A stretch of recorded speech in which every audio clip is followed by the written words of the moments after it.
ये वाला खत्म होता है, फिर उसके बाद डेंटिन वाला हिस्सा खत्म होता है, और जैसे ही डेंटिन वाला हिस्सा सड़क खत्म होता है, मज्जा तक पहुंच जाता है, और जैसे ही मज्जा में पहुंचता है, छेद होता है, मज्जा लेंगे और CO2 छोड़ेंगे श्वसन में। ये तो हर समय चलता रहेगा, लेकिन अगर खास तौर पे दिन में बात कर रहे हैं तो प्रकाश संश्लेषण नहीं चल रहा होगा, इसमें CO2 ले रहा होगा और ऑक्सीजन छोड़ रहा होगा।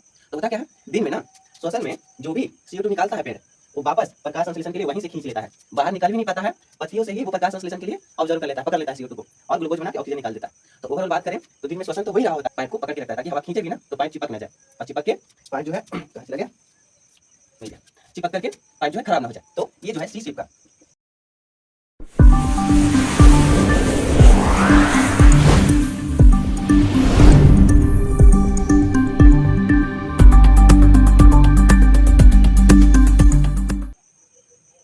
हेलो, कैसे हैं आप सभी?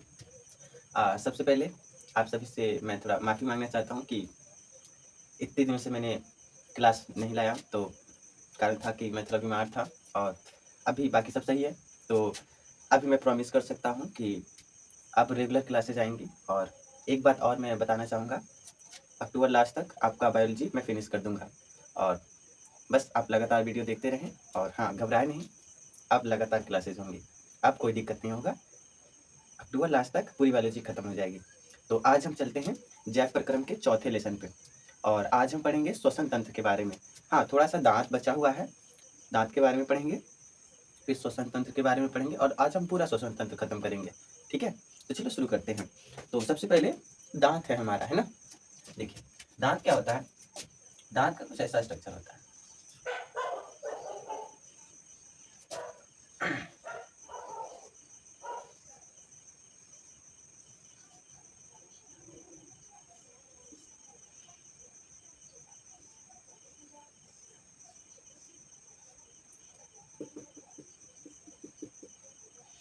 अब दांत में 3 भाग होते हैं, ये तो है हमारा मसूड़ा, ये हमारा मसूड़ा है, ये मसूड़ा है। सबसे ऊपर वाली जो भाग हमें दिखाई देती है इसे हम कहते हैं इनामेल, इनामेल। इसके बाद इसकी नीचे वाली जो लेयर होती है वो होता है डेंटिन, डेंटिन, ठीक है। और सबसे अंदर वाली जो लेयर होती है ये वाली लेयर, ये वाली लेयर कहलाती है मज्जा, इंग्लिश में इसे हम पल्प कह देते हैं। जो इनामेल होता है ना वो सफेद होता है और सबसे हार्ड होता है, टफेस्ट। इसी के बीच में हम अपने खाना को एकदम चबा चबा के पतला करते हैं। इनामेल से मजबूत होता है, कठोर होता है। और जो डेंटिन होता है ये वाला, ये थोड़ा कोमल होता है, उतना ठोस नहीं होता है, थोड़ा कोमल होता है। और इसके बाद जो मज्जा आता है तीसरा लेयर, ये तो पूरा गूदा ही होता है, सीधे तौर पे बोलूं तो। इसमें ये जो दिखाई दे रहा है ना, ये रक्त कोशिकाएं हैं, रक्त वाहिकाएं, ब्लड वेसल है, इसमें खून होता है। तो ये होता है दांत का स्ट्रक्चर। तो जब हम खाना खाते हैं तो होता क्या है, दांतों के बीच में ना खाने के छोटे छोटे जो कण होते हैं वो अटक के रह जाते हैं। यहाँ पे छोटे छोटे कण खाना का जो होता है वो अटक के रह जाता है, और वो कुछ घंटे के लिए रह जाते हैं। तो उसमें बैक्टीरिया पनप जाते हैं, बैक्टीरिया मतलब हिंदी में जीवाणु, जीवाणु पनप जाते हैं। अब चूंकि खाना कार्बनिक है, बैक्टीरिया उसमें अच्छे से उसके अंदर के जो कार्बोहाइड्रेट है उसको अच्छे से खाता है और अपनी जनसंख्या बढ़ाता है। बैक्टीरिया की जनसंख्या जब बढ़ने लगती है तो उसकी पूरी कॉलोनी बन जाती है। यहाँ ये खाने का कण है, इस पर बैक्टीरिया बनेगा, इस पर बैक्टीरिया का पूरा कॉलोनी ही बन जाएगा, और ये कॉलोनी मिलके एक परत बना देता है, और ये परत दांतों को पूरी तरीके से ढक देते हैं। इसे हम कहते हैं प्लॉक, इस कॉलोनी को कहते हैं प्लॉक। ये प्लॉक दांतों को पूरी तरीके से ढक देंगे, और क्या करेंगे कि अंदर ये एसिड अम्ल रिलीज करते हैं, जो दांतों का जो पीएच मान होता है ना, दांतों का पीएच मान होता है 6.7 से लगभग 7.4 के बीच में, इसके बीच में दांतों का पीएच मान होता है, तो दांत सुरक्षित होता है। तो ये प्लॉक क्या करते हैं, प्लॉक असल में बैक्टीरिया का कॉलोनी है, कॉलोनी मतलब शहर मान लीजिए। ये परत बनाते हैं, दांतों को ढक देते हैं, और अपने अंदर दांतों पे ये अम्ल रिलीज करते हैं, जिससे दांतों का पीएच कमने लगता है, 6.7 से कमने लगता है, नीचे जाने लगता है। और जैसे ही 5.5 से पीएच नीचे चला जाता है, दांत झड़ने शुरू हो जाते हैं, दांत का क्षय शुरू हो जाता है।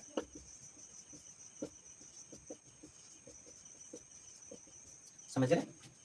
तो इसलिए हम बार बार उसको दिन में कम से कम एक बार ब्रश कर करके इस प्लॉक को हटाते रहते हैं।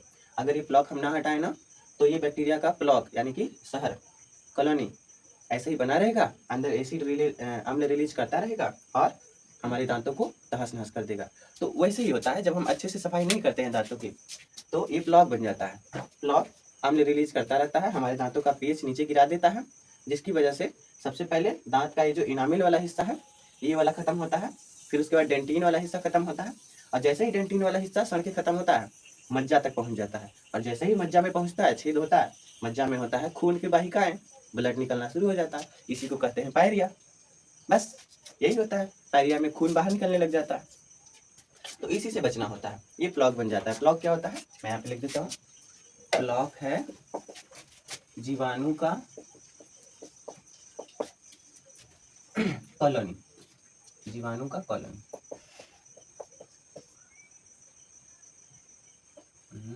कॉलोनी, ठीक है। चलिए, ये है आपका दांत।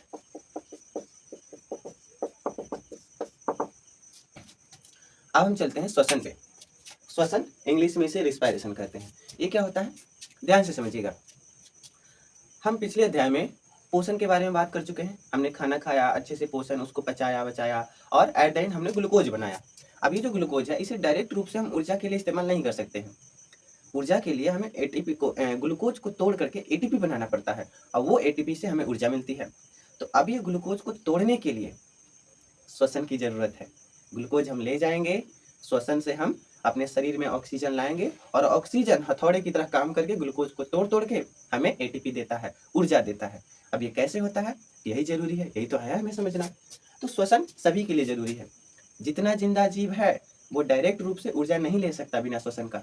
खाना खा लेगा, ग्लूकोज उसे मिल जाएगा, लेकिन श्वसन जरूरी है ग्लूकोज से ऊर्जा खींचने के लिए। समझ गए। तो अभी होता क्या है, पादप भी अलग तरीके से श्वसन करते हैं, क्योंकि पादप यानी कि पेड़ पौधे भी तो जिंदा हैं, वो भी ग्लूकोज तो बना लेते हैं प्रकाश संश्लेषण से, लेकिन प्रकाश संश्लेषण को तोड़ तोड़ के ऊर्जा कौन देगा, ऑक्सीजन। तो सबसे पहले हम पढ़ेंगे पादपों में कैसे होता है वो श्वसन। श्वसन में पहले लिख लेते हैं। श्वसन है क्या, तो श्वसन बेसिकली है ग्लूकोज से ऊर्जा मोचित करने का एक तरीका है। ग्लूकोज से ऊर्जा मोचित करना श्वसन कहलाता है, सिंपल। हम सबसे पहले देखते हैं पादपों में श्वसन। पादपों में श्वसन, पादपों में श्वसन कैसे होता है, तो पादप पत्तियों में प्रकाश संश्लेषण से ग्लूकोज तो बना लेते हैं। तो देखते हैं पादपों में, पत्तियों में देखते हैं, ध्यान से देखना। पत्तियों में दो काम हो रहा होता है एक साथ में, श्वसन और प्रकाश संश्लेषण। प्रकाश संश्लेषण। अब श्वसन, सांस लेना, ये तो सूरज की रोशनी पे डिपेंड करता नहीं है। जब तक पेड़ जिंदा है तब तक सांस ले रहा होगा, मतलब रात को भी ले रहा होगा, दिन को भी ले रहा होगा। लेकिन प्रकाश संश्लेषण ये धूप पे डिपेंड करता है, दिन में ही सिर्फ होगा प्रकाश संश्लेषण, रात में नहीं होता। तो श्वसन के लिए चाहिए होता है CO2, सॉरी, श्वसन के लिए ऑक्सीजन चाहिए होता है शरीर को, और CO2 निकालना होता है, करेक्ट। प्रकाश संश्लेषण के लिए CO2 लेना होता है पेड़ पौधों को, और O2 निकलता है प्रकाश संश्लेषण से, निकलता है ना। प्रकाश संश्लेषण में पढ़ रखे हैं, CO2 हवा से खींच लेते हैं और ग्लूकोज बना के कुछ ऑक्सीजन के अणु भी निकालते हैं। लेकिन श्वसन में होता क्या है, ऑक्सीजन लेते हैं और CO2 निकालते हैं। तो ये दोनों चीजें पेड़ में एक साथ चलती रहती हैं। तो देखना, सबसे पहले दिन की कंडीशन में देखते हैं, दिन में क्या स्थिति होता है। अब चूंकि श्वसन तो हर टाइम हो रहा होगा पेड़ों में, दिन हो या रात हो, तो ऑक्सीजन तो पेड़ पौधे लेंगे और CO2 छोड़ेंगे श्वसन में, ये तो हर समय चलता रहेगा। लेकिन अगर खास तौर पे दिन में बात कर रहे हैं तो प्रकाश संश्लेषण भी चल रहा होगा, जिसमें CO2 ले रहा होगा और ऑक्सीजन छोड़ रहा होगा। तो होता क्या है, दिन में ना श्वसन में जो भी CO2 निकालता है पेड़, वो वापस प्रकाश संश्लेषण के लिए वहीं से खींच लेता है, बाहर निकाल भी नहीं पाता है, पत्तियों से ही वो प्रकाश संश्लेषण के लिए ऑब्जर्व कर लेता है, पकड़ लेता है CO2 को, और ग्लूकोज बना के ऑक्सीजन निकाल देता है। तो ओवरऑल बात करें तो दिन में श्वसन तो हो ही रहा होता है, जिसमें CO2 निकलता है, लेकिन पूरी तरीके से निकल नहीं पाता है, प्रकाश संश्लेषण क्रिया उसको सोख लेता है और ओवरऑल ऑक्सीजन निकलता है। तो दिन में पादप ऑक्सीजन निकालते हैं, कैसे? श्वसन में CO2 तो निकलता ही है, लेकिन प्रकाश संश्लेषण भी तो हो रहा है दिन में, वो CO2 को चूज करके ऑक्सीजन निकलता है ओवरऑल। लेकिन रात में होता है ऐसा कि श्वसन तो रुकने वाला है नहीं, ऑक्सीजन तो पेड़ ले ही रहा है पत्तियों से, CO2 तो छोड़ ही रहा है, श्वसन तो चल ही रहा है, लेकिन प्रकाश संश्लेषण रात को नहीं होता है, तो CO2 लेकर के O2 छोड़ने वाला प्रक्रिया नहीं हो रहा। तो ओवरऑल रात में जो है पेड़ CO2 छोड़ रहे होते हैं, समझ गए? तो रात में पादप ओवरऑल CO2 निकालते हैं, समझ गए? अभी प्रकाश संश्लेषण ऐसी प्रक्रिया है कि जितना श्वसन से CO2 निकलता है ना, उससे ज्यादा CO2 इनको चाहिए होता है प्रकाश संश्लेषण के लिए। तो दिन में तो सारा CO2 खुद ही ले लेते हैं, श्वसन प्रक्रिया से जो निकला प्रकाश संश्लेषण प्रक्रिया में चला गया, रात में नहीं कर पाते हैं क्योंकि रात में प्रकाश संश्लेषण नहीं हो पाता है ना। तो ये हो गया। अब बात यह है कि पेड़ों में ये गैसों का आदान प्रदान होता कैसे है, तो हम पढ़ तो रखे हैं स्टोमेटा से। स्टोमेटा से पत्तियों में स्टोमेटा होता है ना, यहाँ पे, यहाँ नीचे स्टोमेटा तो होता ही है, ऐसे करके हम देख चुके हैं ना, ये स्टोमेटा से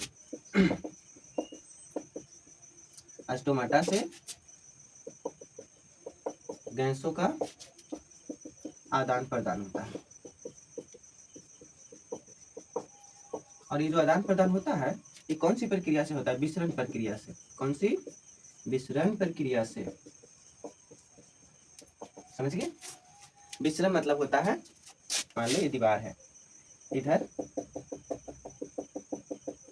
ऑक्सीजन बहुत ज्यादा है, ऑक्सीजन की कण बहुत ज्यादा है, इधर कम है, तो ज्यादा से कम की ओर जाना विसरण कहलाता है। बस यही है विसरण प्रक्रिया, यही है। तो अगर पत्तियों के अंदर ऑक्सीजन ज्यादा होगा, अगर प्रकाश संश्लेषण भरपूर हो रहा है सनलाइट में, तो पत्तियों के अंदर ऑक्सीजन ज्यादा होगा बाहर के मुकाबले, तो पत्तियों से ऑक्सीजन बह के बाहर आ जाएगा। अब रात में प्रकाश संश्लेषण नहीं हो रहा है, खाली श्वसन हो रहा है, तो पत्तियों में CO2 ज्यादा होगा, तो रात को बह के बाहर कौन आएगा? CO2। इसलिए कहते हैं रात में पेड़ CO2 निकाल रहे होते हैं, दिन में पेड़ O2 निकाल रहे होते हैं। समझ गए अच्छे से? अब इसको उतारिए, फिर हम आगे बढ़ते हैं। अब हम चलते हैं पादपों के बारे में, श्वसन तो हमने देख लिया कैसे होता है। अब हम चलते हैं जंतुओं में श्वसन।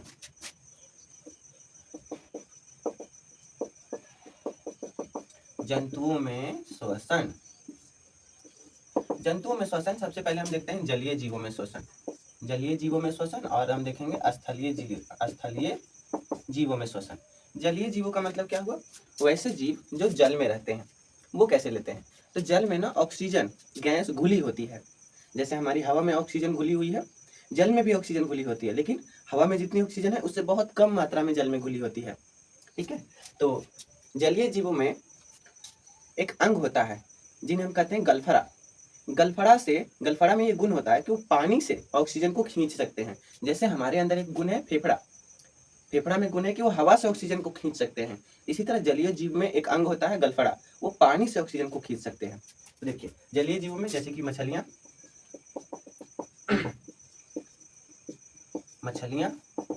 इनमें गलफड़ा होता है, गलफड़ा, इसको हम इंग्लिश में कह देते हैं गिल्स। अब इनमें होता क्या है, मैं अगर डायग्राम बनाना चाहूँ तो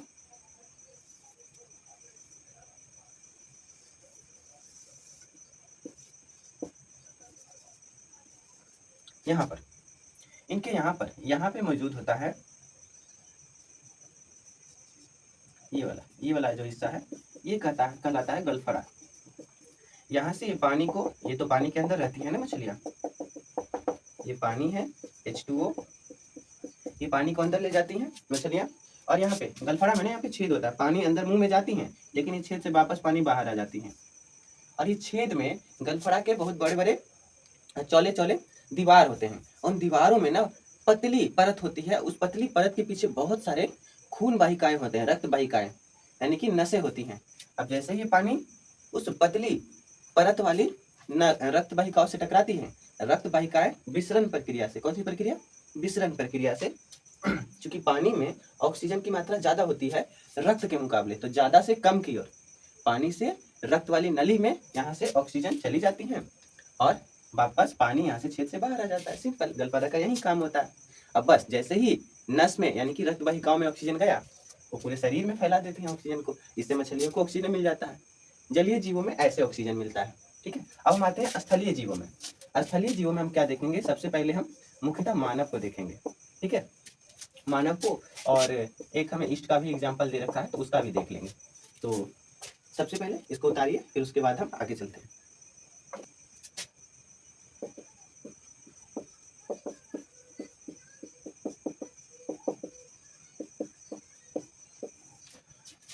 अब हम देखते हैं स्थलीय जीवों में श्वसन। स्थलीय जीवों में श्वसन कैसे होता है, तो चूंकि स्थलीय जीव जो है स्थल पे रहते हैं, और स्थल वाले जीव हवा हवा है ना हमारी चारों तरफ, तो हमें एक ऐसा अंग होना चाहिए जो हवा से ऑक्सीजन को खींच सके। ऐसे अंग को कहते हैं फेफड़ा। तो हमें फेफड़ा होता है, इंग्लिश में लंग्स कह सकते हैं। ठीक है, तो मुख्यतः हम देखेंगे फेफड़ा। तो इसमें होता क्या है, हम फेफड़े से बाहर से जो हवा है उसको हम अंदर ले जाते हैं, और फेफड़े के ये गुण है कि वो हवा में से ऑक्सीजन को चूस करके खून में मिला देता है, और वहीं खून से हमारे पूरे शरीर में ऑक्सीजन फैल जाता है। क्योंकि खून तो बहती हुई नदी है ना, नदी में कुछ भी डालो, जहाँ जहाँ नदी है हर जगह चला जाएगा, चाहे उसमें खाना डाल दो और चाहे उसमें ऑक्सीजन के कण डाल दो, कोई भी डाल दो पूरे शरीर में फैला देगा। चाहे उसमें वायरस डाल दो, पूरे शरीर में वायरस फैल जाएगा। चाहे उसमें कोई दवा डाल दो, डालते हैं ना वो जो इंसुलिन की सुई होती है, शुगर वाले पेशेंट को दिया जाता है, वो पेट में थोड़ी दिया जाता है, प्रोटीन होता है ना, पच जाएगा, वो सीधा ब्लड में दिया जाता है। तो खून में दिया जाता है, जैसे ही खून में हम सुई देते हैं पूरे शरीर में फैल जाता है। तो खून क्या, बहती हुई नदी है। तो यहाँ से हम क्या करते हैं, चूंकि हम हवा से ऑक्सीजन को हमें खींचना है, तो हमें फेफड़ा पाया जाता है। ठीक है, तो फेफड़ा में होता क्या है वो हम मानव श्वसन तंत्र में पढ़ेंगे। सबसे पहले हम देख लेते हैं कि हम ग्लूकोज से ऊर्जा निकालते कैसे हैं। तो सबसे पहले हम पिछले अध्यायों में पढ़े हैं, पिछले टॉपिक में, कि ग्लूकोज जो होता है हमारे पास, वो जिसका फॉर्मूला है C6H12O6। ये फॉर्मूला है, कितने कार्बन है, 6 कार्बन है ना। ग्लूकोज 6 कार्बन का एक अणु होता है, 6 कार्बन का एक अणु है ना। तो सबसे पहले ये ग्लूकोज जो है पहुंचता है कोशिका द्रव में। कहाँ पहुंचता है, कोशिका द्रव में। ठीक है, कोशिका द्रव में जाने के बाद ये 6 कार्बन वाले अणु 3 कार्बन वाले 2 अणु में टूट जाते हैं। 3 कार्बन वाले 2 अणु में टूट जाते हैं, और साथ में 2 एटीपी ऊर्जा भी देते हैं। साथ में 2 एटीपी ऊर्जा भी देते हैं। ठीक है, अब ये जो 3-3 कार्बन के अणु है इसको हम पायरुवेट कहते हैं। पायरु गलत लिख दिए ना, पायरुवेट, एक पायरुवेट, एक और पायरुवेट, ये गलत लिख दिए, पायरुवेट। 3 कार्बन का एक अणु पायरुवेट कहलाता है। तो 2 पायरुवेट और प्लस में 2 एटीपी। ये कहाँ टूटा, कोशिका द्रव में। अब ये जो टूटता है ना, ये ऑक्सीजन की अनुपस्थिति में टूटता है। कहाँ गया, यहाँ लिख देते हैं, ये ऑक्सीजन के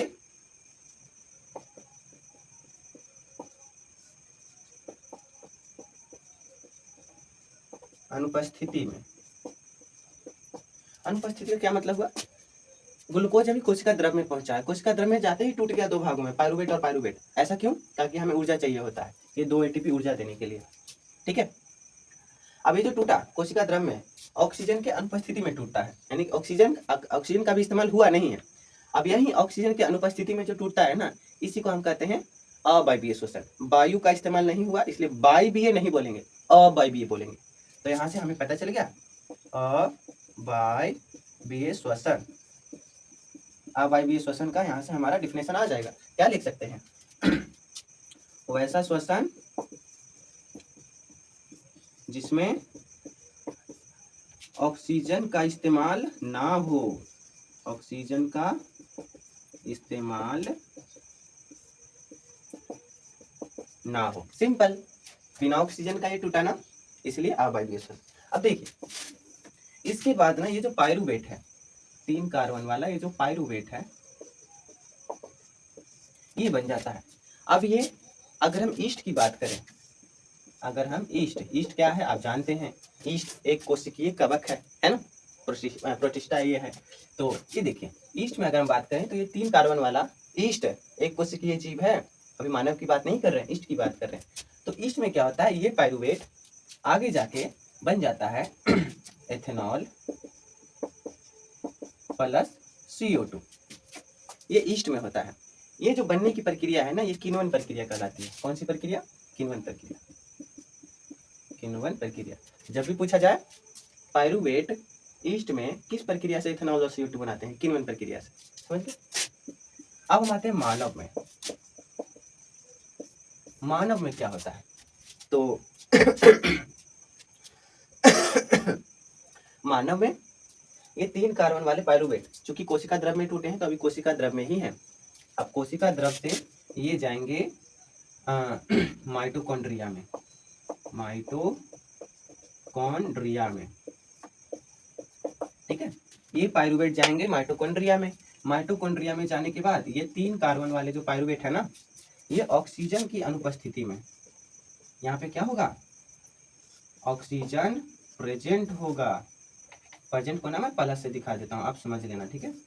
और ऑप्शन को मैं माइनस लिख दूंगा, इतना तो समझदार हैं ही आप। ये पायरूवेट माइटोकॉन्ड्रिया में जाएगा। यहाँ पे 3 कार्बन वाले पायरूवेट ऑक्सीजन के उपस्थिति में, क्योंकि हम जो भी सांस लेते हैं हमारे फेफड़ों से होकर के, वो ऑक्सीजन पहले खून में मिलता है और वो खून पूरे शरीर के हर एक कोशिका में ऑक्सीजन को पहुंचा देता है। और ऑक्सीजन कहाँ जाके रुकता है, कोशिका के अंदर माइटोकॉन्ड्रिया में जाके रुकता है। और माइटोकॉन्ड्रिया में वो भेंट करता है पायरूवेट से। पायरूवेट 3 कार्बन वाला है ना अणु, ऑक्सीजन जाएगा तोड़ तोड़ के इसे 3 CO2 के अणु बना देगा। CO2 समझते हैं ना, गंदा गंदा वाला गैस, 3 CO2 के अणु बना देगा और बहुत सारा ATP, 38 ATP बनाता है, समझ गए। और यहाँ पे ना कुछ जल भी बनता है, जल H2O, समझते हैं ना, H2O जल होता है, कुछ जल भी बनता है। तो ये है माइटोकॉन्ड्रिया के अंदर होने वाला श्वसन। श्वसन, जहाँ ATP बनेगा वहाँ श्वसन कहेंगे भाई। तो यहाँ ATP बना ना, 38 ATP बना, बहुत सारा ऑक्सीजन प्रेजेंट है, इसलिए अच्छे से तोड़ा है और अच्छे से ATP बनाया है।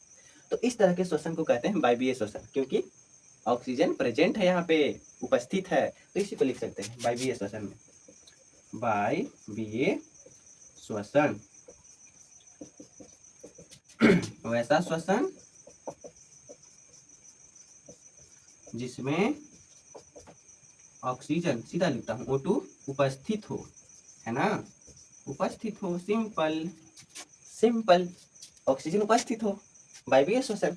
अब क्या है, आपको ना बायोलॉजी में 2-2 नंबर के सवाल आते हैं। ये पूछेगा आप वायवीय श्वसन की व्याख्या करें, तो आप लिखेंगे वैसा श्वसन जिसमें ऑक्सीजन का इस्तेमाल ना हो। और नीचे इसके बाद ये डायग्राम बना दीजिएगा ग्लूकोज को तोड़ के 2 पायरूवेट दिखा देंगे आप और प्लस 2 ATP, ये दिखा दीजिएगा कि ये कोशिका द्रव में हुआ है, ऑक्सीजन की अनुपस्थिति में, 2 नंबर मिल गया। अगर पूछे वायवीय श्वसन तो लिखिएगा वैसा श्वसन जिसमें ऑक्सीजन उपस्थित हो, और नीचे ये दिखा दीजिएगा कि माइटोकॉन्ड्रिया में पायरूवेट ऑक्सीजन की उपस्थिति में टूट गया और 3 कार्बन डाइऑक्साइड के अणु बनाया, 38 ATP और कुछ जल बनाया, सिंपल, खत्म। तो ये है आपका मानव में अवायवीय श्वसन, वायवीय श्वसन। कुछ ईस्ट में दे रखा है, ये भी हमने लिखा दिया। अब इसको आगे भी है, अभी थोड़ी खत्म हो जाएगा, पहले इसको उतारिए। हाँ, तो हमारा वायवीय श्वसन हो गया।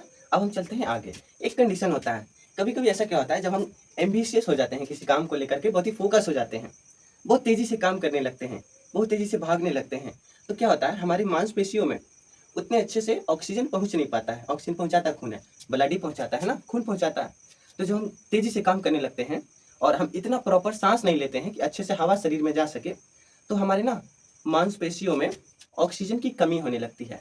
ऑक्सीजन की कमी होगी तो वायवीय श्वसन ढंग से नहीं होगा, मतलब 38 ATP जो मिल रहा था वो 38 ATP नहीं बनेगा।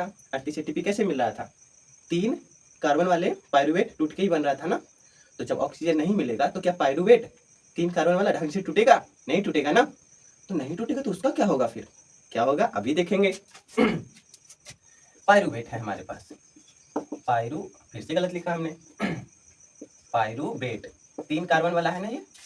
अगर ढंग से ऑक्सीजन मिल गया तब तो अच्छे से टूटेगा, 38 ATP देगा, 3 कार्बन डाइऑक्साइड देगा, जल के भी अणु देगा, है ना, ऑक्सीजन की अनुपस्थिति में। लेकिन हम बहुत तेजी से काम कर रहे हैं, अच्छे से सांस ही नहीं ले रहे हैं, तो ऑक्सीजन की कमी तो हो जाएगा। तो ऑक्सीजन की जब कमी होती है हमारे शरीर में, ऑक्सीजन की जब कमी होती है ना, तो ये जो पायरूवेट है ये कन्वर्ट हो जाता है ये कन्वर्ट हो जाता है हमारे पास लैक्टिक अम्ल में, लैक्टिक अम्ल में, ठीक है। ये लैक्टिक अम्ल में कन्वर्ट हो जाता है और साथ में कुछ ऊर्जा भी देता है, 2 ATP ऊर्जा देता है यहाँ पे। अब ये जो लैक्टिक अम्ल है, आप सोचेंगे कि ये हानिकारक है क्या, तो हाँ ये हानिकारक है। हमारे मांसपेशियों में जब ऑक्सीजन की कमी होती है और ऊर्जा हमें चाहिए होता है, तो पायरूवेट जबरदस्ती टूट जाता है और अम्ल, दो एटीपी हमें ऊर्जा देता है लेकिन अम्ल, लैक्टिक अम्ल बनाता है। ये लैक्टिक अम्ल मांसपेशियों में जमा होता जाता है और हमारे मांसपेशियों में जकड़न पैदा करता है और यही जकड़न हमें दर्द के रूप में महसूस होता है, काफी दर्द होता है। तो दौड़ने से हाथ पैरों में दर्द होता है ना, वो दर्द किसके कारण? लैक्टिक अम्ल के कारण होता है। तो फिर उसके बाद तो बोलेंगे सर ये दर्द फिर बाद में खत्म कैसे हो जाता है? तो खत्म क्यों नहीं होगा? बाद में जब हम आराम करते हैं, बॉडी को अच्छे से ऑक्सीजन देते हैं सांस लेकर के, तो ऑक्सीजन जाता है, लैक्टिक अम्ल को खत्म कर देता है। ऑक्सीजन की कमी के कारण ही बना था ना, ऑक्सीजन आएगा तो ये खत्म हो जाएगा, सिंपल। तो हाँ, ये लैक्टिक अम्ल बन जाता है ऑक्सीजन की कमी में। किसमें? मानव में। मानव में पढ़ रहे हैं हम, ईस्ट में नहीं। ईस्ट का कहानी वही तक था, हो गया ना खत्म। अब चलिए आइए आगे बढ़ते हैं। आगे हमारे पास है ये आपका वायवीय श्वसन खत्म हो गया, ऑक्सीजन की कमी वाला भी खत्म हो गया। अब हम देखते हैं कि एटीपी बनता कैसे है। हम इतनी देर से कह रहे हैं कि भाई श्वसन हो रहा है, श्वसन हो रहा है, वायवीय श्वसन में 2 एटीपी बना, वायवीय श्वसन में 38 एटीपी बना। एटीपी बनता कैसे है? तो एटीपी ना माइटोकॉन्ड्रिया में बनता है। एटीपी माइटोकॉन्ड्रिया में बनता है मुख्यतः 38 एटीपी। ऐसे तो हम देख चुके हैं कि कोशिका द्रव में भी बनता है, तो इसको नहीं लिखते हैं, छोड़ दीजिए। एटीपी बनता कैसे है? एटीपी बनता कैसे है, ध्यान से देखिए।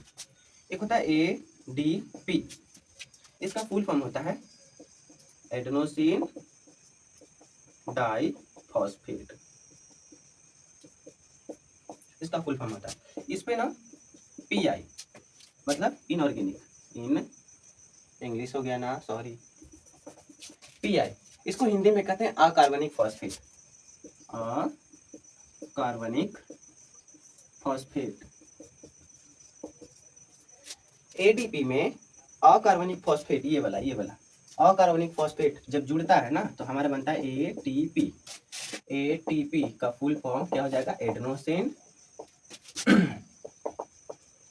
ट्राई ट्राई ट्राई, यहाँ डाई था, यहाँ ट्राई हो गया, try phosphate, adenosine triphosphate, ATP बनता है। ये रहा एटीपी का फॉर्मेशन। अब बोलेंगे सर जी हर काम करने के लिए तो ऊर्जा लगता है, ऊर्जा ऊर्जा ऊर्जा, तो क्या ये एटीपी बनने के लिए ऊर्जा नहीं लगेगा? बिल्कुल लगेगा। श्वसन अपने आप में एक काम है, श्वसन अपने आप में एक काम है और इस काम को करने के लिए भी ऊर्जा लगता है और ऊर्जा एटीपी के रूप में ही लगता है। तो मतलब देखो, एटीपी बनाने के लिए भी एटीपी लगता है, बिल्कुल लगता है। हमें पैसे कमाने के लिए भी तो कुछ पैसे देने पड़ते हैं ना, वही बात है। एटीपी बनाने के लिए भी कुछ एटीपी लगता है। अभी जो एटीपी बना है, इतने देर से एटीपी एटीपी ही तो बना रहे हैं, तो एटीपी का करेंगे क्या? तो देखो, हम अपने जीवन में बहुत सारे पैसे कमाते हैं और पैसे से क्या करते हैं? अलग अलग कामों को फाइनेंस करते हैं। खाना वाला काम है उसको फाइनेंस करेंगे, कपड़े का काम है उसको फाइनेंस करेंगे, और जूते खरीदना है उसको फाइनेंस करेंगे, घर बनाना है उसको फाइनेंस करेंगे, ये सब करते हैं। तो इतनी देर से हमने खाना खा के, श्वसन करके, हर तरीके से एटीपी को बनाया है। एटीपी हमारे लिए शरीर का सिक्का है, ये करेंसी है, मुद्रा। मुद्रा एटीपी क्या है? एटीपी हमारे शरीर का मुद्रा है, इंग्लिश में बोलो तो करेंसी है, करेंसी। तो क्या इस मुद्रा से हर काम करवा लेंगे? हाँ बिल्कुल। आंख को देंगे, ये लो एटीपी फेंक के दे दिए, तू देखने वाला काम करेगा, हिलडुल मत करना। पैर को दे दिए, ये लो एटीपी अपना, तुम चलने वाला काम करना, थक मत जाना। दिमाग को दे दिए, ये लो अपना एटीपी, तुम ठीक से सोचना, गलत तरीके से भटक मत जाना, है ना। तो एटीपी का ये काम है। एटीपी हम खाना खा के, श्वसन करके एटीपी जमा करते हैं और इस एटीपी को अलग अलग कामों के लिए सब में बांटते हैं। तो ये बांटता कौन है? फिर वही एटीपी कौन बांटेगा? खून ही तो बांटेगा ना। और हर जगह पहुंच ही रखा है खून, हर जगह, हर कोशिका में तो श्वसन करा ही रहा है, एटीपी तो बना ही रहा है। तो एटीपी हर जगह है, हर जगह अलग अलग काम के लिए एटीपी दे देगा। ठीक है, समझ गया? तो ये है एटीपी का काम। और एटीपी कैसे बनता है ये भी हम देख लिए। उसके बाद हम आगे चलते हैं, इसको उतारिए एटीपी को अच्छे से, फिर उसके बाद हम आगे बढ़ते हैं। हाँ, हम तो बहुत कुछ देख चुके हैं। श्वसन देख लिया हमने, मछलियों में श्वसन देख लिया, पादप में श्वसन देख लिया, अब इंसान में भी हमने श्वसन देख लिया। कोशिका के अंदर क्या होता है, माइटोकॉन्ड्रिया में क्या होता है, एटीपी कैसे बनता है। लेकिन ये जो ऑक्सीजन हमारे शरीर में कैसे गया, ये तो हमने देखा ही नहीं। ये मानव श्वसन तंत्र में देखेंगे कि बाहर से हम कैसे हवा को अंदर ले गए और हवा में से ऑक्सीजन को छांट के कैसे खून में मिलाए, है ना। खून में मिलाने के बाद कोशिका के अंदर जो ऑक्सीजन गई थी, कोशिका द्रव में, माइटोकॉन्ड्रिया में क्या क्या हुआ, कैसे कैसे टूट के एटीपी आया, ये हमने देख लिया। अब हम मानव श्वसन तंत्र के बारे में पढ़ते हैं, आइए। मानव श्वसन तंत्र, ये 5 नंबर में आता है आपका एग्जाम में। तो जैसे जैसे मैं लिखा रहा हूँ एग्जैक्ट वैसे वैसे ही मानव श्वसन तंत्र को एक्सप्लेन करना है अपने एग्जाम में। देखिए मानव श्वसन तंत्र क्या होता है, एक नाक से शुरू होता है,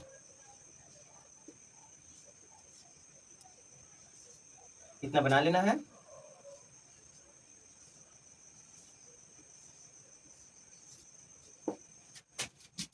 ये तो ठोस होता है यहाँ पे, ये नाक है, ये नाक है, ये मुंह है, ये तो पता है आपको, ये नेसल चैम्बर बोलते हैं इसे। ये है आपका फेरिंग्स, है ना। अब इसके बाद इतना को हम छोड़ देते हैं, इसके बाद हमारा श्वसन तंत्र का एग्जैक्ट हमारा शुरू होता है। ये जो है ये कहलाता है लैरिंग्स, लैरिंग्स, लैरिंग्स, लैरिंग्स, ठीक है। इसके बाद हम जानते हैं आगे की जो नली होती है वो श्वास नली होती है, और पीछे की जो नली होती है वो खाने वाली नली होती है ना, हमने पढ़ा है ना। तो हम आगे वाली नली को देखेंगे, श्वास नली को, है ना। इस श्वास नली को आज हम पढ़ रहे हैं। अब ये जो श्वास नली है वो इस तरीके की रचना वाली होती है, ये रचना वाली होती है। आगे जाके ये 2 नली बन जाती है, यहाँ से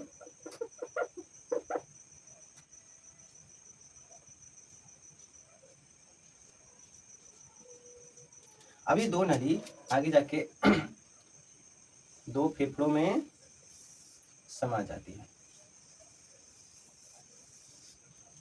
2 फेफड़ों में समा जाती है। फेफड़ों में समाते ही ये और भी टूट जाती है। इसके बाद इस तरीके से मैं दिखा रहा हूँ,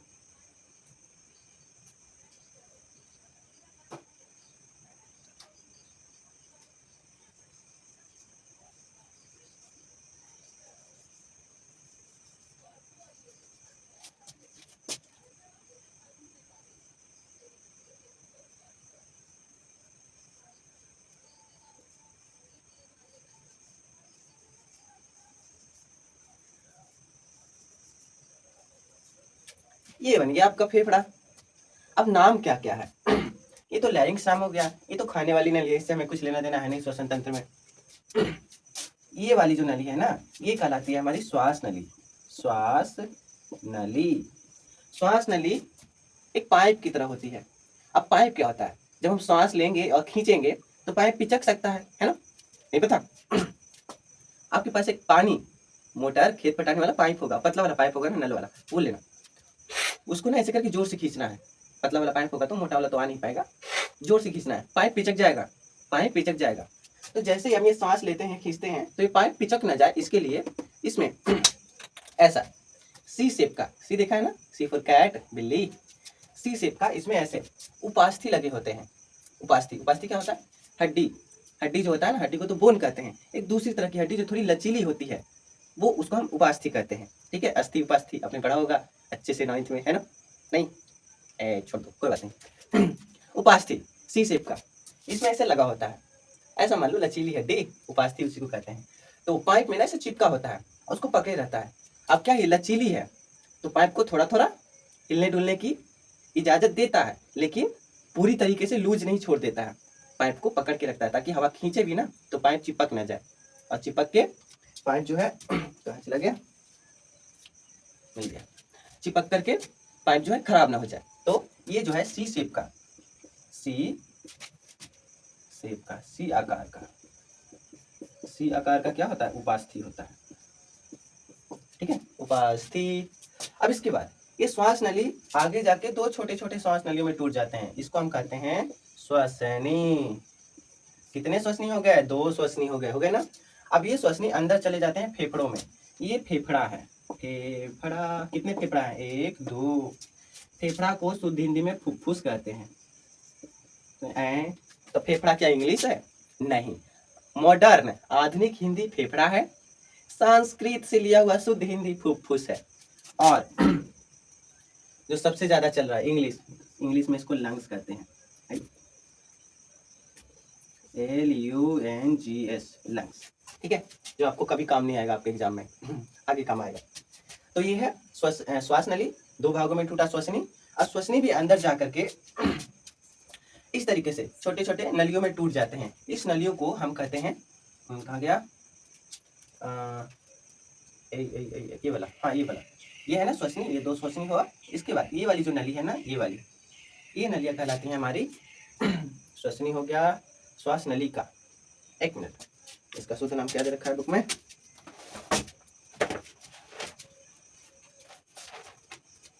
अच्छा, श्वसनिका दे रखा है। श्वास नलिका मैं बोल रहा था।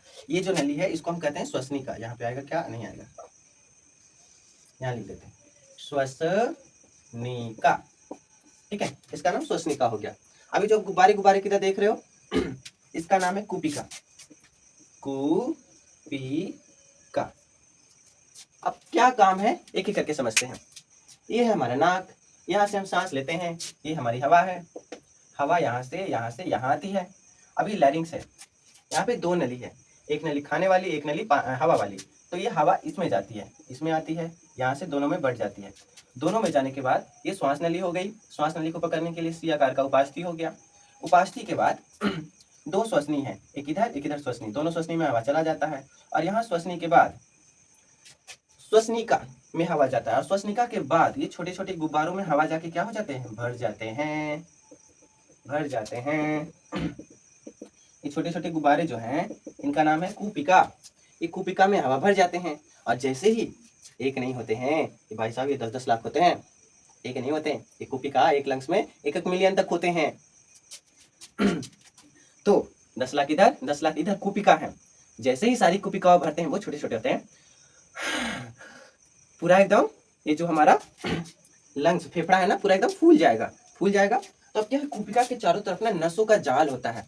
नस मतलब रक्त वाहिकाओं का जाल होता है। फिर वही बात होता है, हवा भरता है, ऑक्सीजन की मात्रा कूपिका में ज्यादा होती है, उसके चारों तरफ नस है, ब्लड वेसल है, यानी कि रक्त वाहिकाएं हैं। रक्त वाहिकाओं में ऑक्सीजन कम है, ज्यादा ऑक्सीजन से कम ऑक्सीजन की तरफ ऑक्सीजन बह के चले जाते हैं।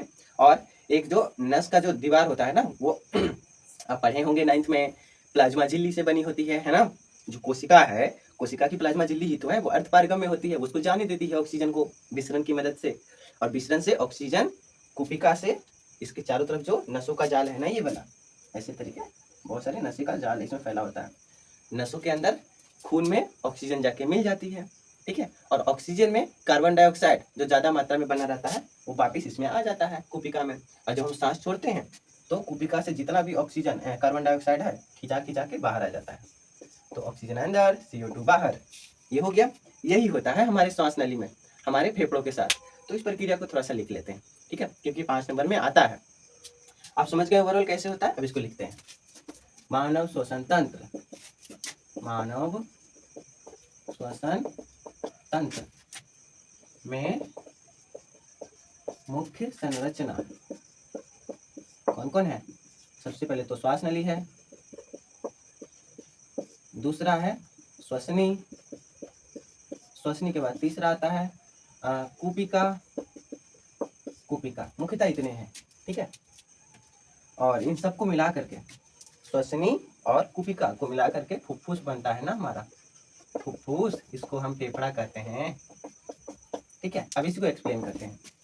जब हम सांस लेते हैं, सांस भरते हैं तो हवा श्वास नली से होकर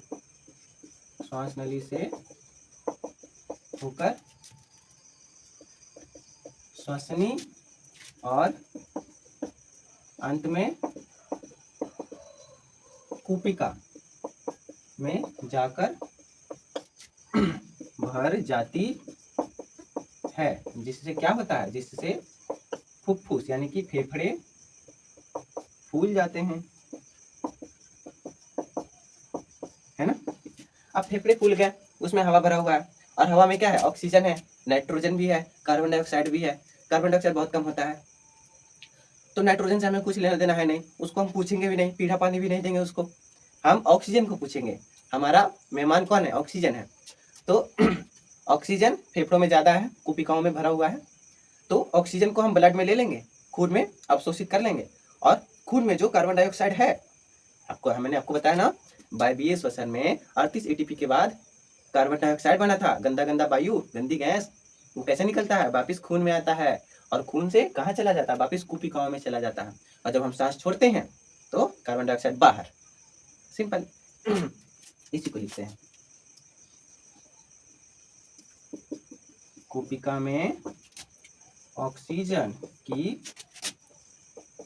मात्रा अधिक और कार्बन डाइऑक्साइड यानी CO2 की मात्रा कम होने से क्या क्या बदलाव होता है? कूपिका एक तरफ, रक्त वाहिकाएं एक तरफ। क्या होता है ध्यान से देखना, कूपिका से रक्त वाहिकाओं में जाएगा O2 और रक्त वाहिकाओं से कूपिका में आएगा CO2। समझ गए? तो ये है आपका मानव श्वसन तंत्र, 5 नंबर का है। इसको अच्छे से उतारिएगा। अब ध्यान दीजिए, अगर ये ऊपर वाला पोर्शन आप ना उतार पाए तो लैरिंग्स तक आप छोड़ दीजिए। आप यहीं से डायरेक्ट सी सी सी इस तरीके से करते हुए बस इतना सा उतारिए, इसके बाद से नीचे वाला कोई दिक्कत नहीं होगा। लेकिन अगर पूरा उतार पाते हैं तो बहुत अच्छा होगा, पूरा ही उतारेंगे तो अच्छा रहेगा। ठीक है, तो इसको उतारिए फिर। तो यहाँ पे मानव श्वसन तंत्र कंप्लीट हो गया और ओवरऑल श्वसन भी कंप्लीट हो गया। पादपों में श्वसन, जंतुओं में श्वसन। एक चीज है बस बेसिक फैक्ट जैसा है कि हमने अभी देखा गैसों का आदान प्रदान 2 तरीकों से होता है, एक तो विसरण के द्वारा और ऐसा। ध्यान से देखना, ये जो हमारा शरीर है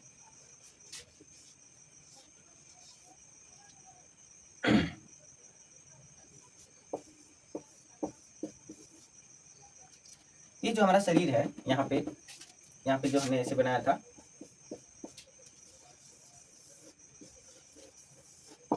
ये जो हमने यहाँ पे फेफड़ा बनाया था, यहाँ पर आकर के हवा तो भर जाती है छोटे छोटे बैलून में।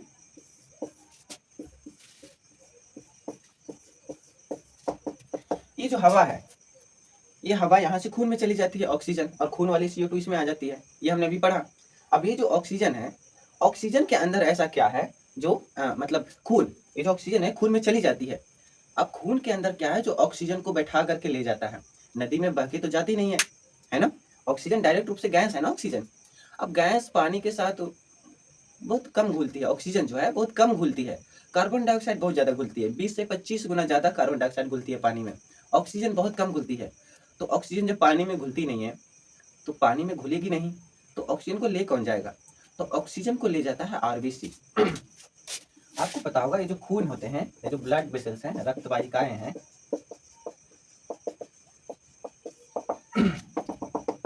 ये जो रक्त वाहिकाएं हैं इसको हम सीधे सीधे कह देते हैं खून। इसमें एक तो बहुत सारा पानी है, 90% के लगभग तो पानी ही होता है इसमें। और इसमें क्या कुछ कोशिकाएं होती हैं। कोशिकाएं में मुख्यतः लाल रक्त कोशिका होती हैं, है ना, जिसे हम रेड ब्लड सेल इंग्लिश में कहते हैं RBC। फिर सफेद यानी कि श्वेत रक्त कोशिका, श्वेत रक्त कोशिका होती हैं, जिसे हम हिंदी में कह देते हैं व्हाइट ब्लड सेल यानी कि WBC। और उसके बाद प्लेटलेट्स होती हैं, प्लेटलेट्स होती हैं। प्लेटलेट्स के बाद कुछ प्रोटीन भी होते हैं जो खून को थक्का जमाने का काम करते हैं। तो ये होता है खून में। तो ये जो लाल रक्त कोशिका है RBC, ये RBC ये एक्चुअली में ऐसे होते हैं बटन जैसा। आपने अपना शर्ट का बटन देखा है, ऐसा ही होता है। इस शर्ट के बटन के जैसा RBC होता है। ये RBC के अंदर ना ऐसे बहुत सारे हीमोग्लोबिन होते हैं। क्या होते हैं? हीमोग्लोबिन। बहुत सारे RBC के अंदर ना बहुत सारे, कितने? लाखों। एक RBC के अंदर लाखों हीमोग्लोबिन होते हैं। वो हीमोग्लोबिन ना कार्टून का काम करते हैं। जैसे देखा है सामान ढोते हैं कैसे, कार्टून में पैक करके ट्रकों में भर देते हैं, उसी तरह एक कार्टून का काम करते हैं हीमोग्लोबिन। हीमोग्लोबिन कार्टून है, उसमें मान लो ऑक्सीजन भर गया, और एक RBC में लाखों हीमोग्लोबिन के ऐसे ऐसे डब्बे हैं। वो हीमोग्लोबिन RBC में बहुत सारे लाखों डब्बे हैं हीमोग्लोबिन के, उसमें ऑक्सीजन भर गया, और ये जो बटन है फिर RBC पानी के साथ यानी कि खून के साथ बहते बहते अलग अलग कोशिकाओं में जा करके डब्बा खोल खोल के ऑक्सीजन बांट देता है। ये लो जी तुम्हारे हिस्से का ऑक्सीजन, ये लो जी तुम्हारे हिस्से का ऑक्सीजन, ये लो अपने कोशिका द्रव में ले जाओ, पहले वायवीय शोषण करना, फिर माइटोकॉन्ड्रिया में ले जाकर वायवीय शोषण कर लेना और TCTP बना ही लेना। समझ गए? तो असल में ये खून होता है जो फेफड़ों से ऑक्सीजन अपने अंदर हीमोग्लोबिन में पैक करता है। वो हीमोग्लोबिन RBC में होता है। RBC इसके अंदर ऐसे बटन जैसे होते हैं, ऐसे ऐसे बहवा के पूरे शरीर में फैला करके फैल करके ऑक्सीजन बांट देते हैं। और जिस तरीके से ऑक्सीजन देते हैं, एक हाथ से ऑक्सीजन देते हैं, दूसरी हाथ से CO2 ले लेते हैं।